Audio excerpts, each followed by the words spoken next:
আচমকাই বিস্ফোরণে কেঁপে ওঠে নিউ ইয়র্কের এই আবাসিক ভবনটি। মুহূর্তের মধ্যেই আগুনের ধোঁয়ায় ছেয়ে যায় গোটা এলাকা। ভয়াবহ এই অগ্নিকাণ্ডে অন্তত একজন প্রাণ হারান এবং ৬ জন দমকলকর্মী সহ মোট ১৪ জন আহত হন। ৬ আগস্ট নিউ ইয়র্কের নরউড এলাকার এই ভবনটিতে বিস্ফোরণের পরপর খুব দ্রুত আগুন ৩ তলায় ছড়িয়ে পড়ে। আগুনের তীব্রতায় ভবনের ৩য় তলার একটি অংশ ২য় তলায় ধসে পড়ে।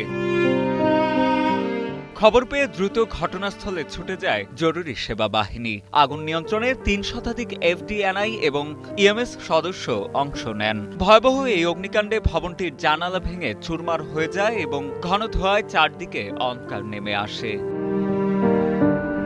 উদ্ধারকারীরা আহতদের দ্রুত নিকটস্থ হাসপাতালে নিয়ে যান। তবে ঠিক কী কারণে এই বিস্ফোরণ ও আগুনের সূত্রপাত হয়েছে তা এখনো জানা যায়নি। ভবনটির নিরাপদ ঘোষণার পর অগ্নিকাণ্ড বিশেষজ্ঞরা ঘটনার আসল কারণ অনুসন্ধানে তদন্ত শুরু করেছেন।